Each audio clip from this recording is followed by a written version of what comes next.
वंदिता रहते गुच्छमाराहणा कंसो। जय बोले अनंत अनंत परम सिद्ध भगवान की जय। देवादिदेव 1008 श्री आदिनाथ भगवान की जय। 1008 श्री पार्श्वनाथ महावीर भगवान की जय। शिव कोटि महाराज की जय। आचार्य श्री पद्मनंदी जी गुरुदेव की। जिनवाणी माता की जय। श्रीमद जैन धर्म की जय। जय हो शाश्वत तीर्थ विराजमान आचार्य भगवान श्री वैराग्यनंद जी महामुनिराज की जय। आचार्य संघ की जय।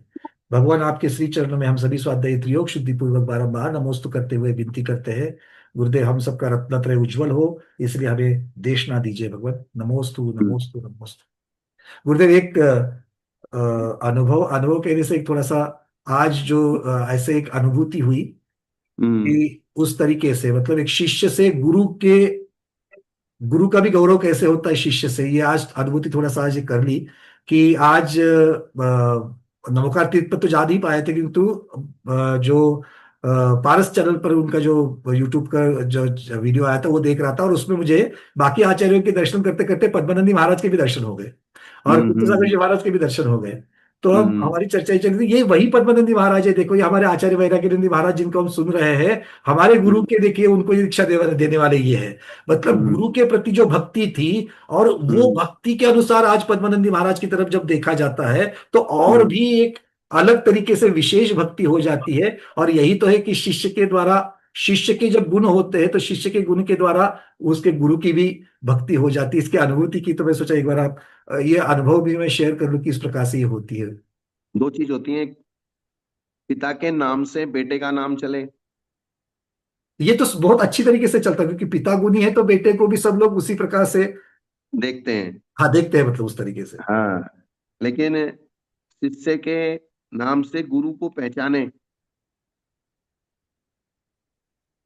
जब बोले इनके शिष्य ऐसे हैं तो इनके गुरु कैसे होंगे। जी बिल्कुल। ऐसी चीज होती है। एक सबसे पहले हमें पद्मानंदी महाराज जी को हमने पहले सुने थे, दर्शन तो मांगीतुंगी में हुए थे। और उसके पश्चात जब हम नांदगांव में शिविर कर रहे थे तो नांदगांव में गुरुदेव का मेरे ख्याल से चातुर्मास हुआ था उसके पहले। और हम्म। उस एरिया में तो हमें जो वहां के श्रावकों ने जो बताया कि हम्म। पद्मानंदी महाराज जी की खासियत ये थी, बोले आहार के समय हमें और कोई किसी को कोई दूसरा नियम नहीं देते थे। एक नियम हम्म। देते थे कि आपको मंदिर जी में आकर के अभिषेक पूजन करनी है, इसका नियम होगा, तो ये आकर के हम्म। मुझे दीजिए। मतलब तब ऐसी, मतलब उनके प्रति जो सम्मान मन में आ गया कि ये देखो ये प्रभावनांक कैसा है।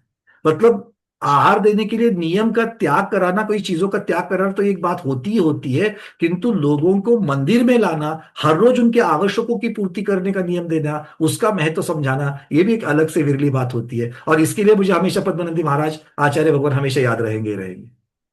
हम लोग जब सबसे पहले हस्तिनापुर में ज्ञानमती माता जी के यहाँ कुंतु सागर महाराज का संघ आया था सन 89 में। अच्छा। हस्तिनापुर में उस समय ज्ञानमती माता जी ही उस संघ को, वो संघ शिखर जी आया था कर्नाटक से। और शिखर जी से माता जी के यहाँ से विशेष आमंत्रण की वजह से वो हस्तिनापुर माता जी के यहाँ कम से कम 1 डेढ़ महीना रुके थे। अच्छा। कुंतु सागर जी महाराज का पूरा संघ था, कनक नंदी पद्म नंदी सारे साधु, कम से कम 35 40 साधु थे। तो उस समय हम लोग हस्तिनापुर के, हमारे पिताजी मतलब ट्रस्टी थे। अच्छा। ओके। हाँ। तो हमारे पिताजी हमेशा ही ज्ञानमती माता जी से, उनके संघ से हमेशा ही जुड़े हुए रहे हैं। उस समय जम्बू द्वीप का जब सबसे पहला पंच कल्याणक हुआ था सन 1984 में। हाँ 78 में तो बना और 84 में उसका पंचकल्याण हुआ। हाँ, तो उस पंच कल्याणक में हम थे, हम बहुत छोटे छोटे थे, हमको अभी भी याद है वो 1984 का पंच कल्याणक। तो उस समय हम लोगों ने प्रतिमा भी वहां भी विराजमान की थी। तब वहाँ जो साधु संघ आया था, पूरे साधु संघ कनकनंदी महाराज ये सब लोग, हम लोग वहां उस समय चौका लेके गए थे। ज्ञानमती माता जी की तरफ से आया था, भाई संघ आ रहा है, आप सब लोगों को चौका लेने गए, चौका लेके आना है। तब हम लोग बहुत छोटे छोटे थे, चौका लेके उस समय विराग सागर जी महाराज अकेले, अकेले निर्णय सागर जी महाराज के इनके साथ एक क्षुल्लक थे और विराग सागर जी थे, सिर्फ दो ही थे। अच्छा। हाँ। और तो सुधर्म सागर जी महाराज और नंगमती माता जी ये थे। और कुंतु सागर महाराज का संघ था और ज्ञानमती माता जी का संघ था। और वहाँ जो क्लासे व्लासे चलती थी, अब हम तो छोटे छोटे थे, हम तो चौके में रहते थे सेवा करने के लिए। तो कहने का मतलब ये है कि हम लोगों ने बहुत शुरू से ही बहुत सारी चीजों को देखा है, सुना है, अनुभव किया है। और पद्मनंदी महाराज भले कोई कितना भी बदल गया हो, लेकिन पद्मनंदी महाराज हमारे शुरू से लेके आज तक वैसे के वैसे ही है। ना उन्होंने किसी चीज के बीच में घुसे, ना किसी चीज को अपनाया, ना किसी चीज को कुछ किया। सिर्फ आज भी वो वैसे ही सिंगल के सिंगल ही है। मतलब उनके आगे पीछे कुछ नहीं, जितने हैं बस उतने ही है। जी सही बात, ये समझ रहा चीज हूँ है। मैं। हाँ, और सबसे शुरू में 1990 में हम संघ में आए, और 94 में पद्मनंदी जी महाराज ने हमको मालपुरा में दीक्षा दी। दीक्षा देने के बाद 94 से 98 तक 4 साल हम उनके साथ में रहे। और 4 साल में ही सुबह से शाम तक सिर्फ स्वाध्याय के अलावा और कुछ नहीं होता था। स्वाध्याय में भी धवला, जय धवला, जीवकांड, कर्मकांड मैंने बताया था, लब्धि सार, सपना सार, राजवार्तिक, सरवार सिद्धि, त्रिलोक सार, त्रिलोपन्नति, मतलब ये जितने भी मेन मेन मूल ग्रंथ थे वो सब हमने उनके साथ में रह के पढ़ लिए थे 4 साल में। उसके बाद तो सिर्फ हम रिवीजन और अभ्यास करते रहे, वो अलग चीज थी। लेकिन उनका जो नेचर, स्वभाव शुरू से ही लेके, और ये बात हम लोगों ने, हमारे पिताजी भी मुनि थे, वो भी हाँ कुंतु सागर महाराज ने ही उनको दीक्षा दी थी। जी। तो उस तो हमारे पिताजी और पद्मनंदी महाराज, उनकी बहुत अच्छी जमती थी, वो दोनों एक साथ ही बैठते थे। अच्छा। और इसीलिए हम पद्मनंदी महाराज के पास ही जुड़ गए। तो हमारे पिताजी और पद्मनंदी महाराज जब चर्चा चलती थी आपस में मिलके बैठ के, तो एक चर्चा चली थी कि बोले श्राव को, पहले जब हम हस्तिनापुर में थे तब वे, हम लोगों को उन्होंने बाजार की चीजों का त्याग कराया था, पद्मनंदी जी महाराज ने, सन 88 में। उस समय हमने बाजार की चीजों का त्याग किया था। 74 का हमारा जन्म था, 88, 14 74, साल, 88 14 है। साल की उम्र में।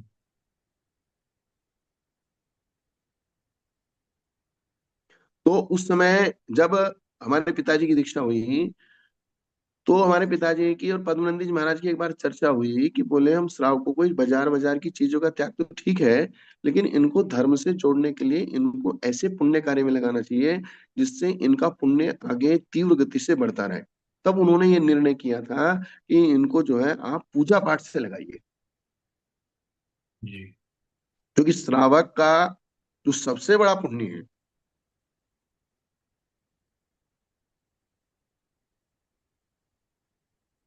वो पुण्य सिर्फ और सिर्फ भगवान की पूजा से हो सकता है। दानम पूजा मुख्य जो कहा है। हाँ। और एक बार वो मंदिर से जुड़ जाएगा, पूजा से जुड़ जाएगा, तो मंदिर से जुड़ने का मतलब है अच्छे लोगों से जुड़ना। और फिर मंदिर में साधु संत आएंगे तो वो साधु संतों से जुड़ेगा, तो त्याग की भावना के प्रति तो अपने आप धीरे धीरे प्रवृत्त हो जाएगा। बहुत सुंदर, बहुत सुंदर। और अगर हम उसको, जो मंदिर आता ही नहीं है, और उसको एकदम से कहेंगे तू बाजार की चीज का त्याग कर, तू आलू का त्याग कर, तू प्याज का त्याग कर, तो वो एक उसके लिए भारी पड़ जाएगा, और हो सकता है वो आना छोड़ दे। जी। तो इसलिए आप उसको पहले सत्संगति, यानी कि भगवान की पूजा पाठ से, रोज मंदिर आएगा, अभिषेक करेगा, पूजा करेगा, पाठ करेगा, वो कुछ त्याग मत कराइए। और इस प्रकार से जब वो त्याग के मतलब पूजा पाठ से जुड़ जाएगा, अच्छे लोगों की संगति से आदमी के भाव अपने आप ही धीरे धीरे हो जाएंगे, वो बुरे लोगों की संगति छोड़ देगा। और मंदिर में हमेशा साधु संत आते रहेंगे, जाते रहेंगे, तो उसका कार्य वो आगे अपने आप डेवलप हो जाएगा।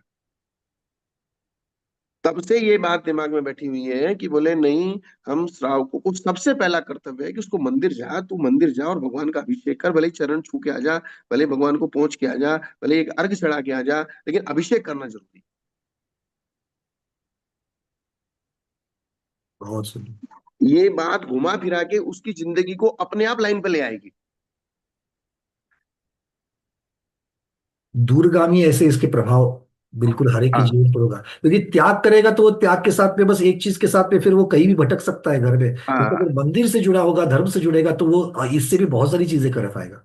हाँ। मंदिर से अगर वो जुड़ गया, धर्म से, अगर मंदिर से जुड़ने का मतलब है धर्म से जुड़ना, धर्म से जुड़ने का मतलब वहां कुछ ना कुछ उपदेश भी सुनेगा, कभी बैठेगा भी, कभी साधु संत भी आएंगे, तो उसका डेवलप हो जाएगा। और गलत चीजें करने से पहले भी 4 बार आदमी सोचेगा और उसकी तरफ बढ़ेगा ही हाँ, नहीं। ऐसा, ऐसी चीज। तो बहुत। इसलिए सबसे पहले उसको मंदिर में घुसाओ। और वे हमेशा कहते थे कि मंदिर के जहां भी कमेटी होती थी, उसको बोली नया बच्चा अगर मंदिर में आया है, आप उसको कुछ भी गलती करे, उसको टोकने का नहीं। हाँ, नहीं तो जिससे फिर उसके मन में अगर ऐसी कुछ बात बैठ जाएगी तो आने का ही बंद कर देगा, मंदिर में आने का बंद हाँ, करेगा। क्योंकि नया बच्चा है, पहले ही बोले हम, वो दादाजी बार बार इसको ऐसा कर दिया, इसको ऐसा कर दिया, इधर हाथ लगा दिया, उधर कर दिया, भगवान को ऐसे पकड़ो, छन्ने को ऐसे पकड़ो, ऐसा करो, ऐसा अभिषेक करो, कुछ नहीं कहने का, उसको करने दो। 4 दिन करेगा, 4 दिन के बाद जब उसको आदत पड़ जाएगी, फिर आप उसको समझाओ कि नहीं बेटा ऐसा नहीं, ऐसा करते हैं, तो वो जुड़ेगा ही नहीं। तो फिर आपने पहले ही दिन उसको ऐसा डांट खिला दी कि वो दोबारा कभी जिंदगी में मंदिर का मुंह नहीं देखेगा। जी। तो ये इस तरीके की बहुत सारी चीजें होती हैं जो पुराने लोगों के, जब बड़े बुजुर्गों के अनुभव रहते हैं उनके, जय हो। तो ये चीज है। जय हो आचार्य भगवत श्री पद्मनंद जी महामुनि राज की जय। मंगलाचरण हो गया। हाँ हो गया बिल्कुल। पृष्ठ अब क्रमांक 68, गाथा 31 से शुरू होगी अभी। गाथा 31। सम्मादिठी जीवो उइत्थम पवनम तो सद्धई सद्धई सद्भावम अयाणमाणो गुरुणी योगा। अब सम्यक दृष्टि शब्द का वाच्य, सम्यक दृष्टि शब्द, सम्यक दृष्टि शब्द और सम्यक दृष्टि शब्द से कहा जाने वाला सम्यक दृष्टि जीव। सम्यक दृष्टि शब्द है, वाचक है, और सम्यक दृष्टि शब्द का वाच्य है वो जीव जिसने सम्यक दर्शन धारण किया है। एक स्वामी और दूसरा उसका स्वरूप। नहीं, सम्यक दृष्टि शब्द। तो सम्यक दृष्टि शब्द जो है वो तो सम्यक दृष्टि जीव, इस जिसने सम्यक दर्शन को धारण किया है उसी को सम्यक दृष्टि कहेंगे। तो ये शब्द का जो वाच्य होगा वो भी देखना पड़ेगा। सम्यक दृष्टि शब्द है, जैसे मेरा मुंह का यंत्र सा, मा, या, गा, द्र, श, ट, ई, ये जो शब्द उच्चारण शब्द वर्गणाएं हैं, मतलब हाँ अच्छा, मतलब ये उच्चारण करने का एक साधन है, उसके थ्रू हम लोग बता रहे जो हैं। जो शब्द वर्गणाएं हैं वे अलग चीज है, जी। और जो सम्यक दर्शन को धारण करने वाला जीव है वो अलग चीज है। उस सम्यक दर्शन को धारण करने वाले जीव को हम सम्यक दृष्टि शब्द से कहते हैं। जी। तो ये दो एक पदार्थ है। एक कथन है और दूसरा साक्षात तो जीव है। इसलिए शब्द का और पदार्थ का वाच्य वाचक संबंध होता है। जी, वाच्यवाचक की अपेक्षा देते हैं, ठीक तो शब्द वाचक है और पदार्थ वाच्य है। तो है। सम्यक दृष्टि जो शब्द है, इसका जो वाच्य है वो किस प्रकार का जीव होता है, इस प्रश्न का उत्तर दिया है इस गाथा में। बात समझ में आई क्या? जी जी जी बिल्कुल।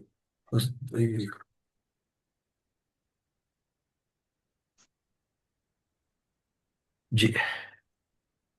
सम्यक दृष्टि शब्द और सम्यक दृष्टि शब्द का वाच्य सम्यक दृष्टि जीव।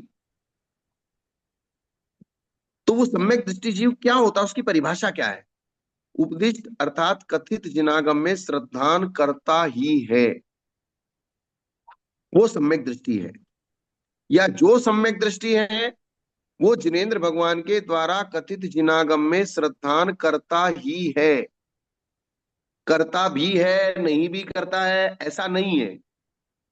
करता ही है। हाँ, एकांत रूप से वो जिनेन्द्र भगवान के द्वारा उपदिष्ट जिनागम में श्रद्धान करता ही है, या भी नहीं लगेगा, इसमें अनेकांत नहीं लगाना। जी। ये किसी अपेक्षा से करता है और किसी अपेक्षा से नहीं करता है। तो जो जीव वह सम्यक दृष्टि है, और जो सम्यक दृष्टि है वो जिनागम में श्रद्धान करता ही है, और जो जिनागम में श्रद्धान करता ही है वो सम्यक दृष्टि है। किंतु एक ऑप्शन उन्होंने दिया है, नहीं जानने वाले गुरु के नियोग से। अगर मान लीजिए गुरु अज्ञानी है, या गुरु को कोई बात जैसी समझ में आई, लेकिन गुरु भी ये समझ के कह रहे हैं कि मैंने जो भगवान का उपदेश था उसी के अनुसार कही है, ऐसे गुरु के नियोग से अगर किसी असत्य अर्थ का भी वो सम्यक दृष्टि श्रद्धान करता है, तो भी उसका सम्यक दर्शन बिगड़ता नहीं है। जी, ये बात अच्छी तरीके से याद है, क्योंकि देवीचंद सिद्धांत चक्रवर्ती महाराज भी इसी प्रकार से आगे हाँ, समझाते हैं जीवकांड में। मतलब चूंकि गुरु के मन में ये नहीं है कि मैं जिनेन्द्र भगवान के अनुसार नहीं कह रहा हूं, ये सिर्फ उनके क्षयोपशम का अज्ञान है, क्षयोपशम की कमी है, उसके कारण से उनको कुछ तत्व ऐसा उनके श्रद्धान में बैठा है, लेकिन श्रद्धान में मूल रूप यही बैठा है कि जिनेन्द्र भगवान ने ऐसा ही कहा है। जिस दिन ये दिमाग में आ जाएगी कि जिनेंद्र भगवान ने जो कहा है उसके समझते हुए भी फिर वो विपरीत तरीके से कथन कर रहे हैं और फिर भी उसको ये कह रहे हैं कि ये सही है, तो वो मूल जिनेंद्र भगवान के प्रति अश्रद्धानी हो गए फिर। उसी समय से हो जाएंगे। हाँ। शंका, उपपूर्वक दिशि धातु का अर्थ है उच्चारण करना। हमारे पास गाथा में शब्द क्या आया? उपदिष्ट। उपदिष्ट। हम्म। उपदिष्ट शब्द आया। उपदिष्ट शब्द ये भूतकाल के अर्थ में प्रत्यय लगा हुआ है। जैसे अपन भुक्त बोलते हैं, खा चुका, सुप्त सो चुका, गते गया, आगते आ गया, आ चुका। तो ऐसे ही उपदिष्ट, उपदेश दिया गया। तो जो उपपूर्वक दिशि जिस धातु। मतलब जिसका कथन हो चुका है, कथित इसलिए कह रहे हो। हाँ, क्योंकि भगवान ने कथन कर चुके, अब हम उसका श्रद्धान कर रहे हैं। हम्म। तो उपपूर्वक दिशि धातु का अर्थ है उच्चारण करना। जैसे उपदिष्ट वर्ण का अर्थ उच्चारित वर्ण, आपने उपदिष्ट का अर्थ कथित कैसे किया? बात समझ रहे हैं ना गंभीरता से? बिल्कुल, तो उन्होंने जो गाथा का अर्थ जो किया, उसमें आपने उसको कथित ऐसा क्यों लिया, उपदिष्ट शब्द का अर्थ? जबकि उपदिष्ट शब्द का अर्थ है उच्चारण। आपका कथन सत्य है, किंतु समुच्चारण क्रिया अर्थ वाली धातु उसी अर्थ में है। किसमें? अन्य अर्थ में नहीं। इसमें हम कोई निबंधन नहीं देखते। अर्थात जैसे गाय दूहता है इत्यादि वाक्यों में गो शब्द का प्रयोग गल कंबल वाले पशु के अर्थ में देखा जाता है। गाय शब्द का प्रयोग गल कंबल, गल कंबल का मतलब जो जिसके गले में वो सासना लटकी रहती है उसको गल कंबल बोलते हैं। हाँ, गाय के गले में जो एक एक्स्ट्रा स्किन लटकी रहती है ना, बिल्कुल झूलती रहती है। जी जी जी। जो पुरानी देशी गाय है उनके गले में बहुत गल लंबी लंबी लटकी रहती थी। हाँ बिल्कुल, इस प्रकार से वो चलते वक्त हिलती है। तो उसको गल कंबल बोलते हैं। तो गो शब्द का अर्थ है गल कंबल वाला पशु। फिर भी गो शब्द वाणी आदि अर्थों में भी देखा जाता है। तो गो शब्द का अर्थ गाय है, वैसे गो शब्द के 11 अर्थ हैं। गो शब्द के कितने वाच्य हैं? 11।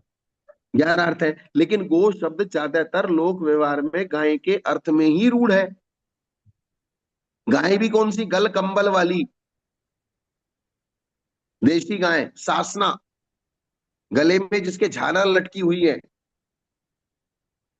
साहीवाल गाय, आप देखो साहीवाल गाय का की अगर क्वालिटी देखोगे तो उसके गले में बहुत लंबी झालर लटकी रहती है। वो खाल बहुत नीचे तक लटकी रहती है। तो फिर भी गो शब्द वाणी आदि अर्थों में भी देखा जाता है। अर्थात वाणी आदि और उसके 10 अर्थ हैं और 11वां अर्थ है गो, गाय। इसी प्रकार यहां भी क्यों नहीं स्वीकार करते? उपदिष्ट को भी नहीं जानता, अर्थात कथित अर्थ की प्रतीति यहां हो रही है।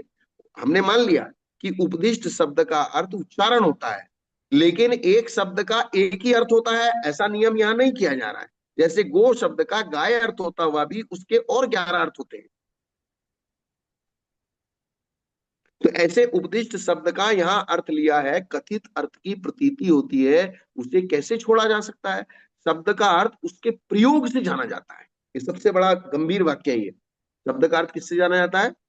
उसका प्रयोग किस प्रकार से होता है? उसका प्रयोग किस जगह हुआ है, किस टोन में बोला गया है, किस सब्जेक्ट में बोला गया है, तब जाके उस शब्द का अर्थ किया जा सकता है। अगर बिल्कुल शब्द सामान्य रूप से, ना कोई टोन आपको पता चल रही है, ना कोई आगे पीछे का सब्जेक्ट प्रसंग पता चल रहा है, तो आप शब्द का अर्थ नहीं कर सकते। उसी को विवक्षा कह सकते हैं गुरुदेव। हाँ। तो शब्द का अर्थ जो होता है वो शब्द का अर्थ उसकी टोन से, उसके प्रसंग से, उसकी विवक्षा से और उसके प्रकरण से उसका अर्थ किया जाता है। नहीं तो शब्द के तो अनेक अर्थ होते हैं। तो यहाँ उपदिष्ट शब्द का अर्थ कथन किया गया है, अर्थात जो उपदेश दिया गया है। अब जिसके द्वारा अथवा जिसमें जीवादि पदार्थ कहे गए हैं वो प्रवचन है। जिसके द्वारा, जिसमें जीवादि पदार्थ कहे जाते हैं, उसको क्या कहते हैं? वो प्रवचन। प्रवचन। प्रकृष्ट वचन है जिसके, वो प्रवचन। वचन शब्द है और प्र इसमें उपसर्ग है। जी। तो प्रकृष्ट वचन, अर्थात प्रकृष्ट वचन किसके होते हैं? जिनके होते हैं। और जिनने जो कहा है वो आगम है, तो जिनके द्वारा कहा आगम, जिन आगम। तो प्रवचन कहो क्या जिनागम कहो, एक ही है। तो हम लोगों का प्रवचन नहीं होता, आप लोगों का प्रवचन नहीं होता, हम लोग तो प्रवचन सम है। प्रवचन सम भी गणधरों का होता है, हम तो सम से भी बहुत दूर है। व्याख्यान कह सकते हैं। हम तो एक सादी, बहुत सादी भाषा में किसी को हित की शिक्षा दे रहे हैं, बस इतनी सी बात है। बस बस गुरुदेव इस प्रकार से साधु के बारे में कह सकते हैं कि चूंकि वो अनंत भगवान के ही वचन बता रहे हैं, अपने बन के नहीं बता रहे हैं, इस अपेक्षा से वो प्रवचन है। हाँ, तो उपचार से। उपचार से। मूल प्रवचन तो अरिहंत भगवान के हैं। विषय की अपेक्षा, ना कि हाँ। उसके व्याख्याता की अपेक्षा। हाँ। तो प्रवचन में प्र का अर्थ है प्रकृष्ट। प्रत्यक्ष और अनुमान प्रमाण से अविरुद्ध और वस्तु के यथार्थ स्वरूप का अनुसारी होना वचन की प्रकृष्टता है। आपके वचन प्रकृष्ट कब कहलाएंगे? अर्थात आपने किसी भी पदार्थ को प्रत्यक्ष से जाना है, प्रमाण से जाना है, उसकी सारी विवक्षाओं को जाना है, फिर जब आप बोलोगे तब आपके वचनों में विशेषता आएगी। और आपने जाना नहीं है और फिर आप बोलोगे तो वचन स्खलित होंगे। आपको कोई कॉन्फिडेंस नहीं रहेगा कि मैं क्या बोल रहा हूं। इसलिए फिर वो वचन प्रकृष्ट पने को प्राप्त नहीं होंगे, उत्कृष्ट पने को प्राप्त नहीं होंगे। उसकी प्रमाणता भी नहीं रहेगी। उसकी प्रमाणता भी नहीं रहेगी, क्योंकि आपने अभी उसके बारे में पूरा अच्छी तरीके से जाना नहीं है, निर्णय नहीं किया है। तो जब आप बोलना चालू करोगे तो आप खुद ही हकलाने लगोगे, पता नहीं मैं सही बोल रहा हूं या नहीं बोल रहा हूं। वचन स्खलित होने लगेंगे। इसलिए उन्होंने कहा प्रकृष्ट वचन, वचनों में प्रकृष्टता कैसे आएगी? जब केवल ज्ञानी ने उस सब्जेक्ट को प्रत्यक्ष से जाना है और यथार्थ स्वरूप को जाना है, और और प्रत्यक्ष से उन्होंने जाना है, और अनुमान प्रमाण से भी वो अविरुद्ध है। प्रत्यक्ष से केवल ज्ञानी ने जाना है, हम उसको जान नहीं सकते, लेकिन हम उसका अनुमान कर सकते हैं। और अनुमान से उन जिनेन्द्र भगवान के वचनों में जो उन्होंने बताया है, उसमें किसी भी प्रकार की, जब हम अनुमान लगाते हैं तो बाधा नहीं आती। क्या? जो अनुमान से मतलब जो प्रमाण प्रत्यक्ष से जो उन्होंने देखा है, उसमें अगर हम अनुमान भी लगावे तो भी उसमें बाधा नहीं आएगी। और हमें अनुमान लगाना नहीं आता है, ये सब्जेक्ट अलग है। वो हमारी कमतरता है, बट वो विषय की कमतरता नहीं है। लेकिन अगर आप एग्जैक्ट अनुमान भी लगाएंगे तो उनके वचनों में बाधा नहीं आएगी। उन्होंने प्रत्यक्ष से जाना है और आप प्रत्यक्ष से वो चीज जान नहीं सकते, आप अनुमान से जान सकते हो। तो लेकिन अनुमान से भी उसमें बाधा नहीं आती है, इसलिए उनके वचन प्रकृष्ट वचन कहलाते हैं। और हमने तो प्रत्यक्ष से जाना ही नहीं है। तो फिर प्रकृष्टता की बात ही नहीं आएगी। साहचर्य से प्रवचन के द्वारा कहे गए अर्थ को भी प्रवचन कहते हैं। अब उस प्रवचन के साचर्य, क्योंकि हम भगवती आराधना लेके बैठे हैं, क्योंकि हम धवला जी लेके बैठे हैं, क्योंकि हम जय धवला जी लेके बैठे हैं, और धवला जी, जय धवला जी जो वचन है वो उनके हैं, तो हम अपने वचन नहीं बोल रहे हैं, हम धवला जी, जय धवला जी, भगवती आराधना के वचन बोल रहे हैं। तो उनके साहचर्य से ये वचन भी प्रवचन हो जाएंगे। क्या हो जाएंगे? वो भी प्रवचन कहलाएंगे। हाँ। तू शब्द का अर्थ है ही, उसे क्रियापद के आगे रखना चाहिए। उन्होंने अर्थ किया ना कथा का, क्या किया? श्रद्धान करता ही ही है। है। श्रद्धान करता ही है। तो करता करता ये क्रिया हो गई। हाँ। करना क्या हो गया? क्रियापद हो गया वो। क्रियापद हो गया, तो उस क्रियापद के आगे ही रखा। अतः जो व्याख्यात, अर्थात व्याख्यान किया गया, व्याख्यात का मतलब विषय उसका सब्जेक्ट जो किया गया है, जिसके बारे में जो बताया गया, व्याख्यान किया जा चुका, वो ऐसा व्याख्या। जैनागम, उस जैनागम के अर्थ का श्रद्धान करता ही है। वह जीव सम्यक दृष्टि शब्द के द्वारा वाच्य होता है। अर्थात सम्यक दृष्टि जो एक पौद्गलिक वर्गणाएं हैं, पौद्गलिक शब्द हैं, आपके मुख से निकला हुआ सद्दो बंदो सुवम हो थूलो संतान भेद तम छाया, जो पुद्गल की 10 प्रकार की पर्याय है, तो सम्यक दृष्टि शब्द भी एक पुद्गल की पर्याय है। सम्यक दृष्टि शब्द क्या है? वो भी पुद्गल पौद्गलिक ही है वो। एक पुद्गल की पर्याय है। उस पुद्गल की पर्याय रूप शब्द के द्वारा जिस वाच्य को कहा गया है, वो वाच्य जिनेन्द्र भगवान के द्वारा उपदिष्ट आगम का श्रद्धान करता ही है, ये कहा जा रहा है यहाँ। गुरु अर्थात व्याख्याता के नियोग से। दूसरी बात क्या कही गई? गुरु, व्याख्याता का मतलब गुरु, जो व्याख्यान करने वाला। जैसे मैं आपको व्याख्यान कर रहा हूं, अब मेरा मकसद ये नहीं है कि मैं जिनेन्द्र भगवान के विपरीत बोलूं। ये आपको मेरी पहचान कर लेना है, परीक्षा कर लेना है कि जिनेन्द्र भगवान के आगम के विपरीत बोलने का इनका स्वभाव है या नहीं है। ये पहचान करना, परीक्षा करना अत्यंत जरूरी है। बाकी आप कोई परीक्षा करो चाहे ना करो, एक बार चारित्र संबंधी परीक्षा करो ना करो, उससे उससे फर्क नहीं पड़ता। लेकिन व्यक्ति, जिस सामने वाले व्यक्ति से हम हितोपदेश ले रहे हैं, वो आगम को छोड़ के तो नहीं बोलता, ये परीक्षा करना जरूरी है। और ये भी महत्वपूर्ण हो जाता है कि अगर सिर्फ कथन करने की शैली बहुत प्रभावित करती है तो हाँ, शैली की तरफ ना देखते हो, विषय वस्तु को भी देखना चाहिए कि ये विषय क्या वस्तु को कहते हैं। देखना चाहिए। क्योंकि चारित्र का शिथिलाचार एक बार क्षम्य हो सकता है, लेकिन ज्ञान का शिथिलाचार क्षम्य नहीं है। क्या? बिल्कुल, क्योंकि वो सीधे मिथ्यात्व की तरफ ही लेके जाएगा। चारित्र का शिथिलाचार मेरे लिए ही नुकसानदायक है, वो आपके, आप एक्सेप्ट करो चाहे ना करो। वो दूसरा उससे प्रभावित नहीं होगा। हाँ, और चारित्र का जहाँ शिथिलाचार होता, सामने वाला वास्तव में उस शिथिलाचार से प्रभावित नहीं होता। जैसे ही उसको कहीं चारित्र का शिथिलाचार दिखाई देगा, वो छोड़ के चला जाएगा, तो इससे उसका नुकसान नहीं होगा। और नहीं भी छोड़ेगा तो अपनाएगा नहीं, और गलत को गलत ही कहेगा, गलत को वो सही नहीं कहेगा, कभी नहीं कहेगा।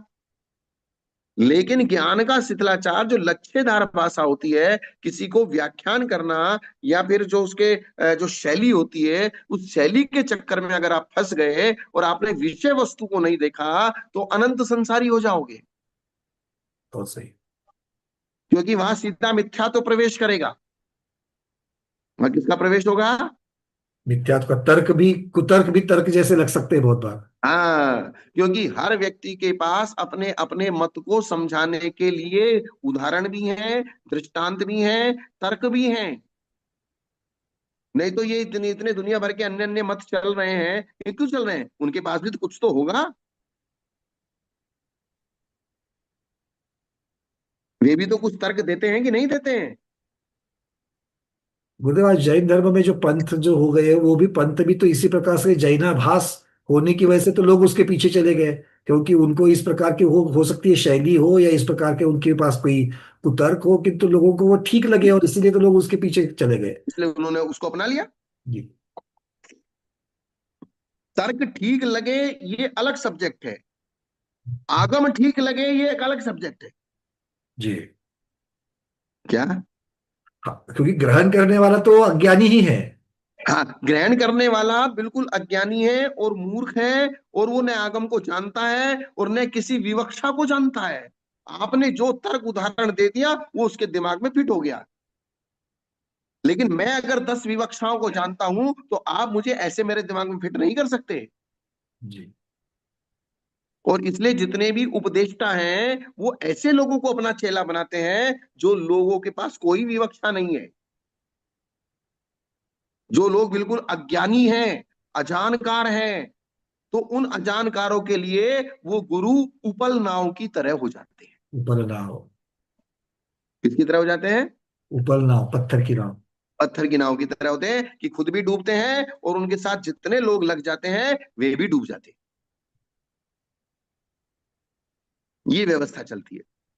और चूंकि अनादिकाल से मिथ्यात्व का प्रभाव तीव्र रहता है, इसलिए उसको कोई रोक नहीं सकता, मिथ्यात्व का प्रवाह ही ऐसा है।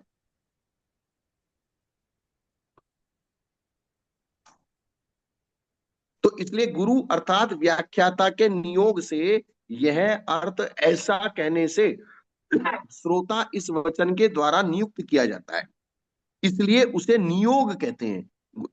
एक गाथा में शब्द है ना, गुरु के नियोग से। जी। क्या क्या शब्द आया? गुरु के नियोग से, उत्तरार्ध में किया। कैसे गुरु के नियोग से? अजानकार गुरु के नियोग से। नहीं जानने हुए, मतलब जो अजान मानो भी कहा, अजान मानो गुरु नहीं होगा।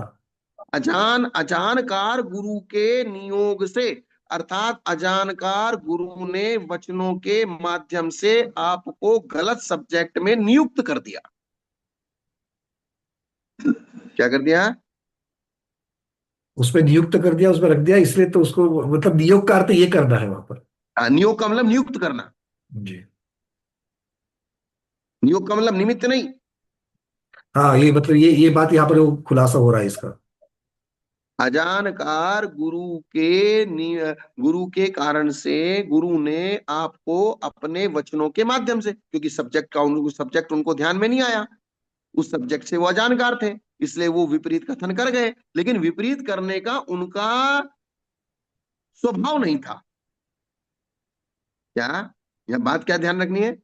हाँ, ये भी बहुत महत्वपूर्ण है कि उन्होंने जानबूझ करके ऐसा नहीं किया है। हाँ, उन्होंने उन्होंने स्वयं ग्रहण करते वक्त उसको गलती की है, तो वही गलती वो आगे दोहरा रही है। वो दोहरा रहे बस खाली। और बस। अगर उनको ये गलती मालूम पड़ जाएगी तो वो खुद ही बता देंगे, भाई कल मैंने ये बताया था, ये गलत था, इसको ऐसा नहीं ऐसा लेना है। जी। तभी तो वो गुरु है, नहीं तो कुगुरु हो जाएंगे।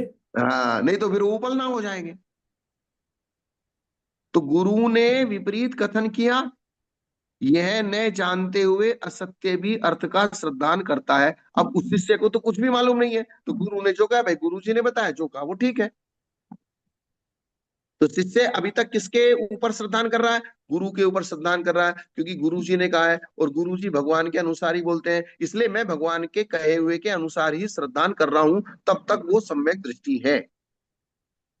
तो सर्वज्ञ के द्वारा प्रणीत आगम का अर्थ आचार्य परंपरा से जो ठीक ठीक सुना और अवधारित किया है, वही आचार्य महाराज ने मुझसे कहा है। इस प्रकार उसकी मूल रुचि सर्वज्ञ की आज्ञा में है। हाँ, हाँ। इसलिए उसकी मूल रुचि किसमें दिखाई दे रही है? भगवान के प्रवचन, सर्वज्ञ की आज्ञा जो है, मतलब भगवान के प्रवचन जिनागम। हाँ, क्योंकि भगवान ने जो कहा है वो गुरु ने सुना है, और जो गुरु ने सुना है वो मुझे कहा है, इसलिए भगवान के आज्ञा के अनुसार ही मैं चल रहा हूं, इसलिए उसके सम्यक दर्शन में कोई दोष नहीं आता। मैंने आपको एक बात बताई थी, जब वो सियार बावड़ी में नीचे पानी पीने जाता था, और उसकी अज्ञानता के कारण से वो ये निर्णय नहीं कर पा रहा था कि अभी दिन है कि रात है। जी, उसको वहां अंधेरा दिखता था नीचे, छाव में। नीचे जाता था अंधेरा दिखता था, ऊपर आता था तो फिर उसको रोशनी दिखती थी, तो रोशनी दिखती थी तो फिर नीचे जाता था, तो नीचे जाता था फिर अंधेरा दिखता था, तो उसको उसको ऐसा अज्ञानता से कारण ऐसा लग रहा था कि रात दिन दोनों एक साथ कैसे हो गए।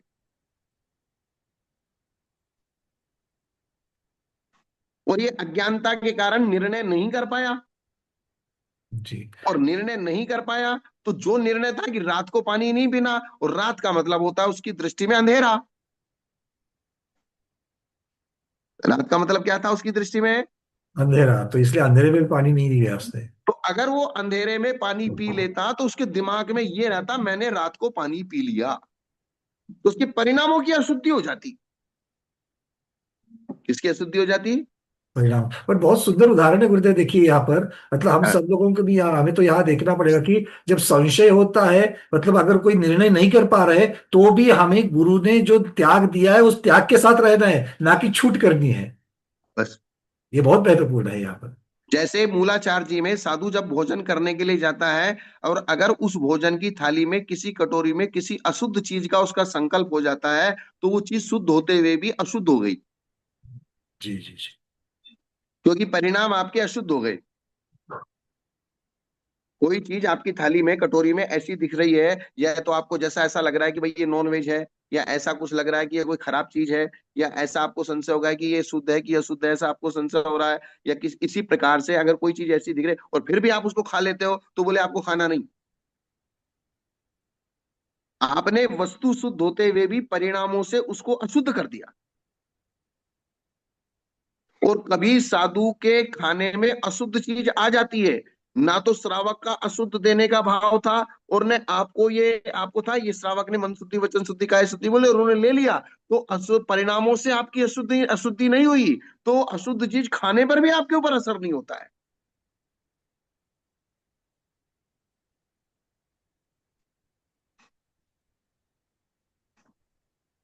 इसलिए मूल बात जो है परिणाम, आपका परिणाम, ये मैं सर्वज्ञ भगवान की आज्ञा के अनुसार ये गुरु महाराज चलते हैं, और इन गुरु महाराज ने जो मुझे कहा है वो सही है, इसका मतलब मैं भगवान की आज्ञा में हूं। इस प्रकार का परिणाम जब तक उसकी आत्मा में स्थिर है, तब तक उसके सम्यक दर्शन को कोई बाधा नहीं आई। ये मूल मैटर है। और अगर उसके परिणामों में ये हो गया कि भगवान, यार भगवान तो कहते रहते हैं, उन्होंने ऐसा कहा ऐसा कहा, हमको तो भगवान की बात में कुछ सार लगता नहीं है, ये क्या कह रहे हैं, ऐसा कह रहे हैं वैसा कह रहे हैं, अब ठीक है जो भी है। तो ऐसा करके अगर आपने भगवान की बात को उड़ा दिया, तो फिर मुश्किल हो जाएगी। बात समझ में आ रही ना? जी जी जी। इसलिए मैं थोड़ा सा इसको गंभीरता से ले रहा हूँ, इसमें थोड़ा सा सारा चीज का खुलासा हो जाए। नहीं, दो तीन चीजें अच्छी आई है इसमें। एक तो हमेशा के जैसे वो वाच्य वाचक की अपेक्षा नित्य शब्द, सम्यक दृष्टि शब्द और जीव, इनकी चर्चा करते करते और आगे नियोग शब्द का अर्थ कैसे लिया है। और फिर उसमें से भी और एक अच्छी बात उसमें से दिख रही कि भाई वो श्रद्धान तो कर रहा है, बट वो गुरु के साथ, गुरु के ऊपर श्रद्धान कर रहा है। ये अब तक जो सोचते थे वो गुरु के द्वारा जिनागम पर ही श्रद्धान कर रहा है, ये भी बात यहाँ पर उजागर हो रही है। तो ये भी महत्वपूर्ण है। गुरुदेव शायद आपके यहाँ नेटवर्क।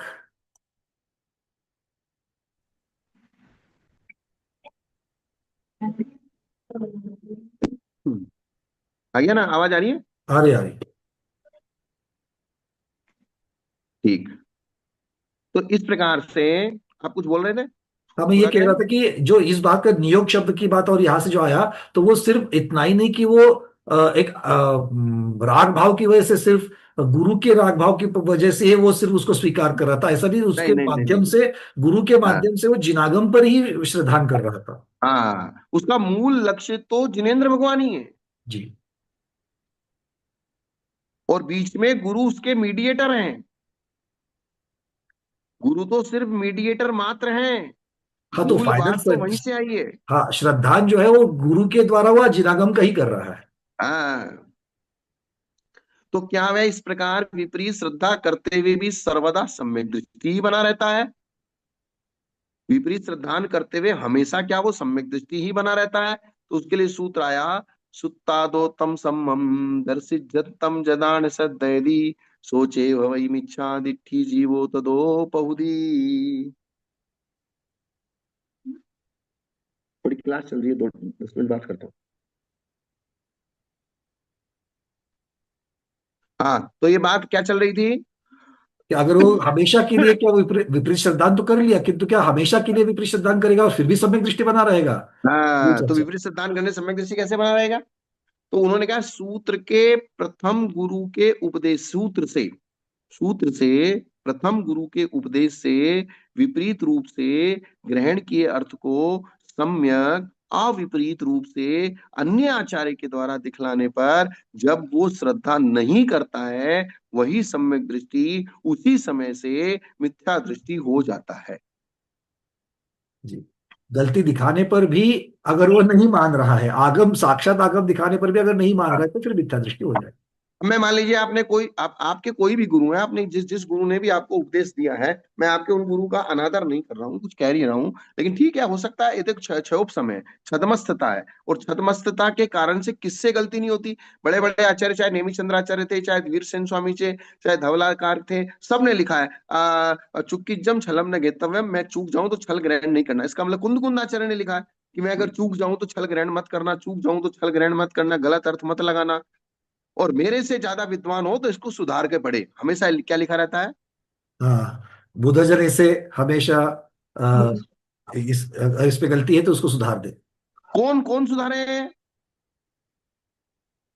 हर किसी को सुधारने का अधिकार नहीं है, मेरे से बुधजन, ज्यादा विद्वान हो तो सुधारे। बुधजन जिसको बोधि मतलब जिसको ज्ञान है वही। जैसे नेमी चंद्र आचार्य का जीवकांड कर्मकांड है, तो उसको सुधारने का अधिकार किसको है? जिसको नेमी चंद्र आचार्य से ज्यादा ज्ञान है। जी जी। मुझे और आपको सुधारने का अधिकार नहीं है। किसी को भी नहीं दिया है वो। हाँ, वो अधिकार है, लेकिन किसको है? मेरे से अगर ऊपर का विद्वान है वो उसमें सुधार कर सकता है, मेरे से अगर नीचे का विद्वान है वो सुधार नहीं कर सकता। वो गलती को बता सकता है। कभी कभी ऐसा होता है छोटे की भी गलती पकड़ में आती है, लेकिन सुधार कौन करेगा? तो सुधार का अधिकार का वही अधिकारी है जिसके पास वो प्रज्ञा हो, उस प्रकार का ज्ञान हो। वो छोटे जैसे आपने मैंने कोई चीज गलत बोल दी और आपने मुझे टाइम पे इंगित किया, बोले गुरुजी मुझे ऐसा लगता है कि आप जो बोल रहे हो वो सब्जेक्ट ऐसा नहीं ऐसा है, तो मैं उसके ऊपर पुनर्निरीक्षण करने के लिए मैं तैयार हूं। पुनर्निरीक्षण करके उसको सही करके मैं ही आपको बताऊंगा। ये गुरु की पहचान है। लेकिन आप सीधा सीधा तरीके से मैंने जो बोला उसमें सीधे तरीके से मेरे बिना बताए आप उसमें सुधार करके नहीं बैठ सकते। जी। तो बोले इसी प्रकार से जब कोई भी, बहुत सारे लोग हमसे आके कहते हैं बोले महाराज हमारे गुरुजी ने तो हमको ऐसा बताया, हम तो अपने गुरुजी को प्रमाण मानते हैं, ये है ऐसा इस प्रकार है। लेकिन मूल बात बात उसकी नहीं है कौन किसको प्रमाण मानता है, बात उसकी है कि हमारा सम्यक दर्शन और मिथ्या दर्शन ये महत्वपूर्ण वस्तु है। ये अगर बिगड़ेगा तो हमारी सारी व्यवस्था बिगड़ जाएगी, हमारी दुर्गति की तैयारी हो जाएगी। बिल्कुल बिल्कुल। इसलिए इसके पहले जो कहा था आपने कि भाई गुरु के माध्यम से वो जिनागम पर विश्वास करता है, तो हर हाँ, एक ने ये सोचना चाहिए कि मैं जिनागम पे ऊपर विश्वास करता हूँ कि सिर्फ मेरे गुरु पर करता हूँ। इसलिए उसमें सिद्ध चक्र विधान में अपन पढ़ेंगे ना, देव शास्त्र गुरु सो अभिमान। किससे अभिमान? देवशास्त्र गुरु। देव शास्त्र गुरु से अगर अभिमान किया जाता है तो उसी को अनंतानुबंधी मान कहते हैं। क्या बात है। किसी जानवर की गर्दन काटना ये अनंतानुबंधी मान नहीं है।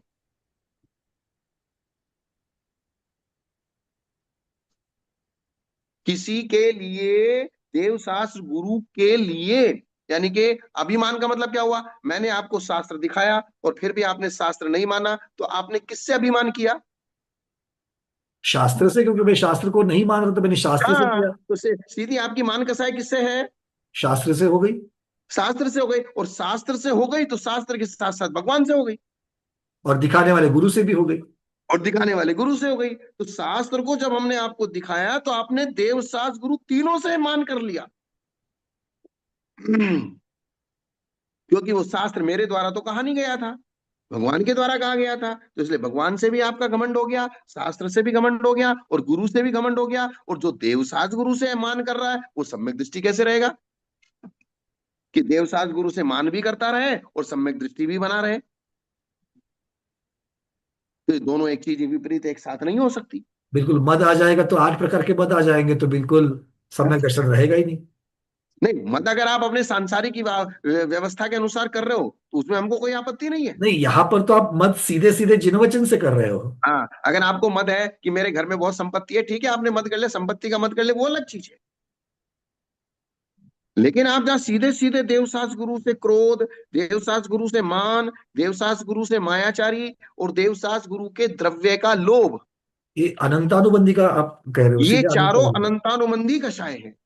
अनंतानुबंधी की जो परिभाषा है वो अनंतानुबंधी की परिभाषा ऐसे बनती है, और वो अनंतानुबंधी अनंत संसार का कारण है, और वो अनंतानुबंधी मिथ्यात्व की चिर संगनी है। मिथ्यात्व का अनुबंध कराने वाली भी। क्योंकि मिथ्यात्व गुण स्थान में जो विपरीत अभिनिवेश होता है वो मिथ्यात्व के उदय से होता है, और सासादन गुण स्थान में जो विपरीत अभिनिवेश होता है वो वो अनंता। अनंतानुबंधी के निमित्त से होता है। जी और जी। जिस प्रकार से मिथ्यात्व के निमित्त से विपरीत अभिनिवेश होता है, ठीक उसी प्रकार से अनंतानुबंधी के निमित्त से भी विपरीत अभिनिवेश होता है। इसलिए अनंतानुबंधी और मिथ्यात्व दोनों बराबर काम करते हैं। दोनों का कार्य एक ही है। हाँ, क्योंकि दूसरे गुण स्थान में मिथ्यात्व तो होता नहीं, जी।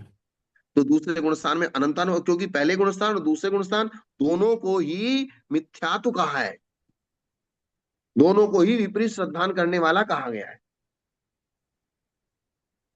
किसने यहाँ लिखा है? कभी कभी गुरु ने सही लिखा था पर आगे प्रिंटिंग मिस्टेक के कारण गलत आ गया, तो उसने कैसे लेना, उसने कैसे ग्रहण करना? जबकि हम चाहते हैं कि गुरु का बताया गलत ना हो जाए, और गुरु अगर पास में उपलब्ध नहीं है अब देखो, ये तो देखो, आप एक बहुत, मैं एक छोटी सी बात बताता हूँ। आप सोने चांदी की दुकान पे जाते हो, 1 ग्राम भी सोना लेना हो तो 15,000 रुपए का आएगा, तो उसके लिए भी हम बहुत पूछताछ, जांच पड़ताल, दुनिया भर की चीजें करते हैं।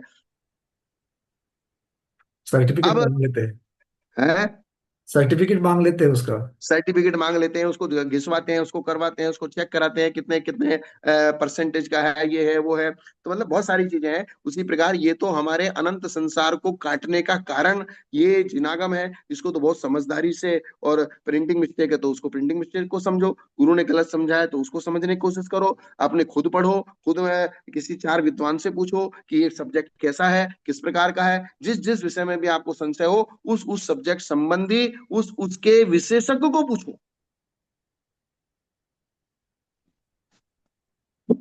जब तक आप पुरुषार्थ नहीं करेंगे तो आपको सही मैटर आपके हाथ में नहीं आएगा।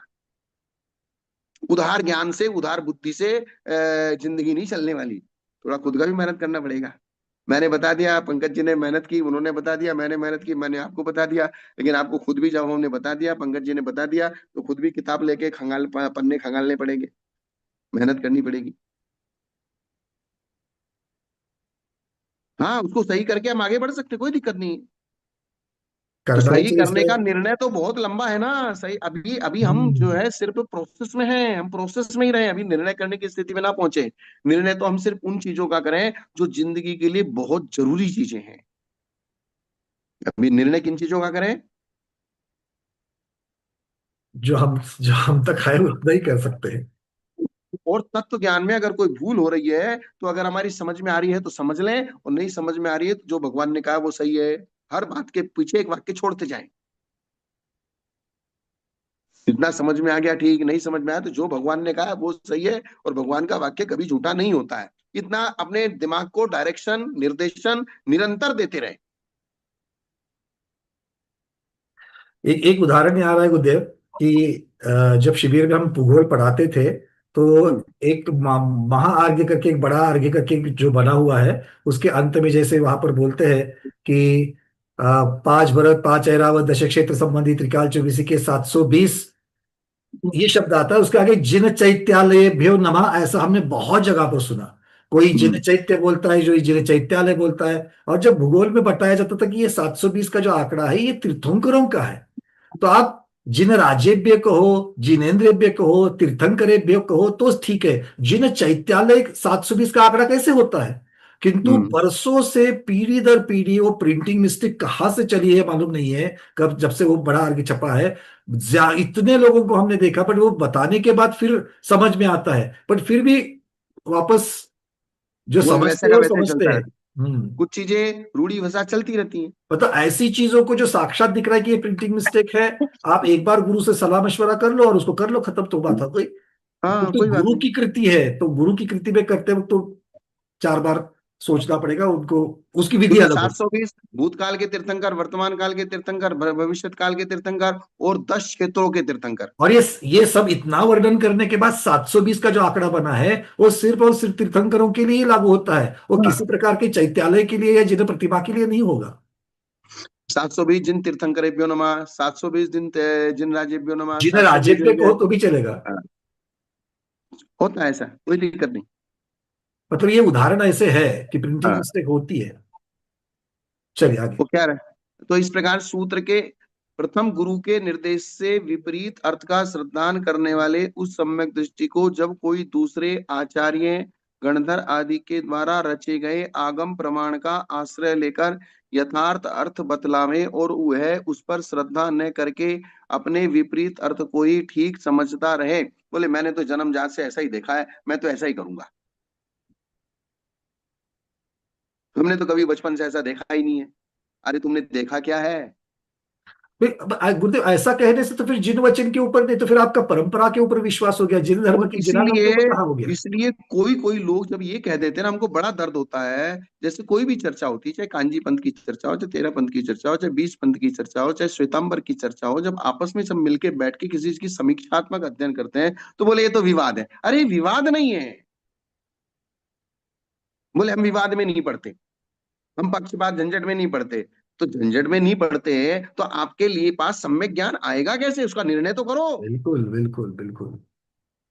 आगम कोई विवाद की चीज नहीं है, आगम तो विवाद को खत्म करने वाली चीज है, ये विवाद थोड़ी है। आप समझो कि क्या सही है। भगवान महावीर ने तो ना 13 पंथ का, ना 20 पंथ का, ना कांजी पंथ का, ना दिगंबर पंथ का, श्वेतांबर पंथ का, ना ये कहा। भगवान महावीर ने तो तत्व ज्ञान की प्ररूपणा की है। जो सही है उसको कहा गया है। तो फिर हम इतने सारे मतांतर मत वाले कैसे हो गए? इसका मतलब हम लोगों ने गड़बड़ की है, महावीर भगवान ने गड़बड़ नहीं की है।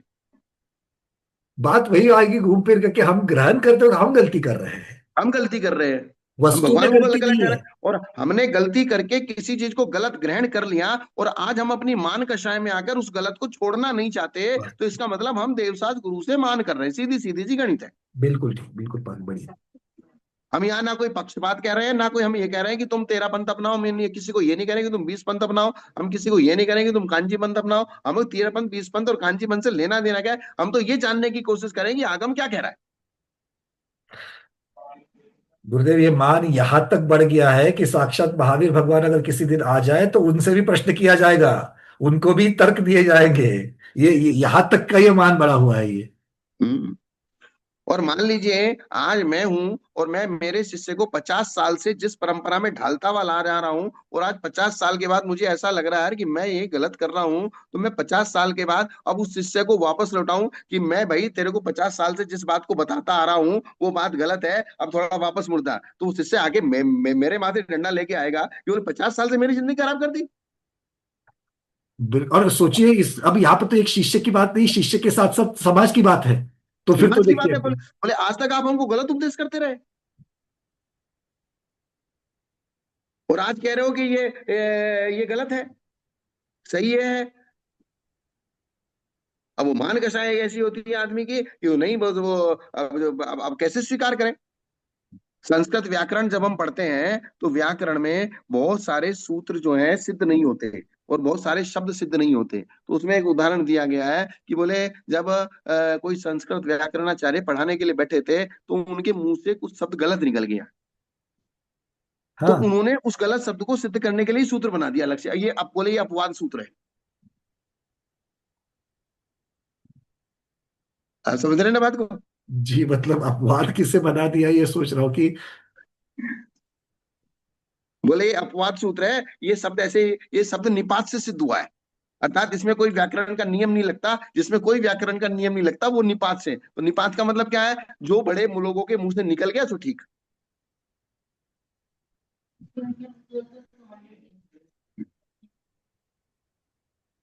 और इसलिए व्याकरण शास्त्र में उत्तरोत्तर आगे आगे के प्रमाणिक हैं, और हमारे यहाँ प्राचीन प्राचीन प्रमाणिक।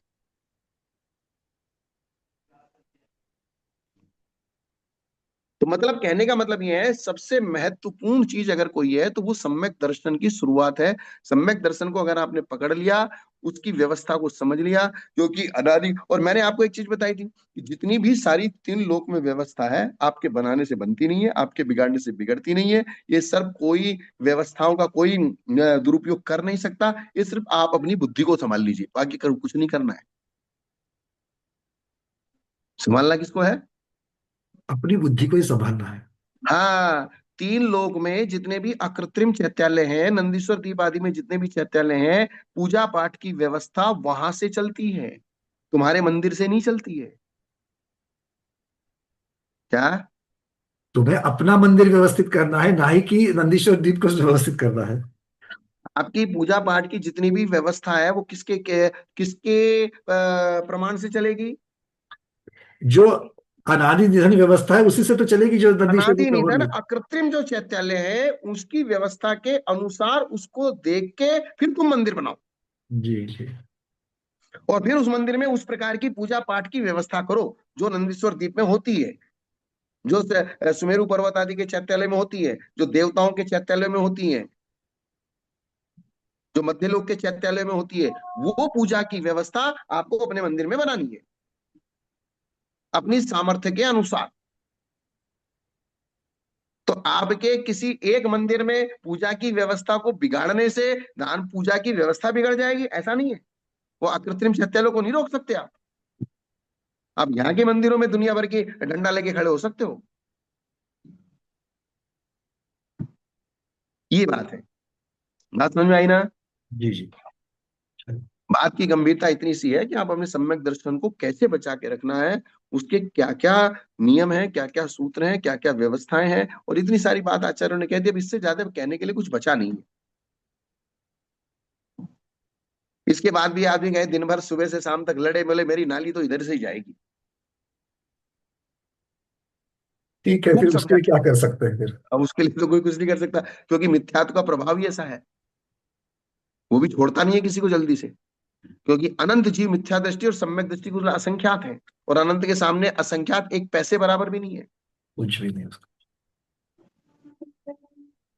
बस इतना ही। आज इतना ही रख देते हैं, गाथा क्रमम 32 तक। चलिए। तो आज के स्वाध्याय को गुरुओं के श्री चरणों में बारंबार नमोस्तु वंदनामि इच्छागार करते हुए यहीं पर समापन करते हैं। जैनम जयतु शासनम, जैनम जयतु शासनम, जैनम जयतु शासनम।